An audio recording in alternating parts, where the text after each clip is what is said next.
ଯେତେବେଳେ ଭାରତ ପାକିସ୍ତାନ ଯେତେବେଳେ ଅଲଗା ହେଲା, ପାକିସ୍ତାନ ସ୍ୱତନ୍ତ୍ର ପାକିସ୍ତାନ କରିବା ପାଇଁ ସେମାନେ ଜିଦ୍ ଧରି ବସିଲେ। ପାକ୍ ଶବ୍ଦର ଅର୍ଥ ହେଉଛି ପବିତ୍ର, ଭାରତ ଶବ୍ଦର ଅର୍ଥ ହେଉଛି ବି ପବିତ୍ର, ଜ୍ଞାନ ମହିମାଯୁକ୍ତ ଭାରତ। ତେଣୁ ସିଏ କଲେ ପାକିସ୍ତାନ, ଇଏ କଲେ ଭାରତ। କିନ୍ତୁ ଧର୍ମ ସୃଷ୍ଟି ହେଇଥିଲା। ଧର୍ମର ରୂପ କ'ଣ ହେଉଛି ହିଂସା।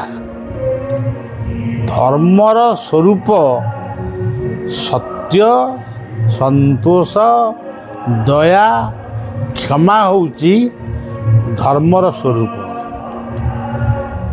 ଯେଉଁ ଧର୍ମ ମଣିଷକୁ ଗଢ଼େ, ମଣିଷକୁ ତିଆରି କରେ, ମଣିଷକୁ ଶୃଙ୍ଖଳିତ କରେ, ସଂଯମିତ କରେ, ସେଠି ଆତଙ୍କବାଦର ପ୍ରଶ୍ନ ଉଠୁଛି କେଉଁଠି? ଏହା କେବଳ କିଛି ଲୋକଙ୍କର ମତ ଯେ ଆମେ ବିଭିନ୍ନ ଧର୍ମର ଲୋକମାନଙ୍କୁ ନେଇକରି ଆମେ ଗୋଟେ ସ୍ୱତନ୍ତ୍ର ସମାଜ ଗଢ଼ିବୁ। କିନ୍ତୁ ପ୍ରକୃତ ମହାତ୍ମା ଗାନ୍ଧୀଙ୍କର ଯେଉଁ କଥା, ଅହିଂସା ପରମ ଧର୍ମ, ମାନେ ମୁସଲିମ ଧର୍ମର ବନ୍ଦନା ବା ତାଙ୍କର ଯେଉଁ ରୀତିନୀତି ରହିଛି ସେ ସ୍ୱତନ୍ତ୍ର। ସିଏ ମାରିବାକୁ ଆସିଛନ୍ତି, ତାଙ୍କର ଉଦ୍ଦେଶ୍ୟ ହେଉଛି ସେ ମାରିବେ।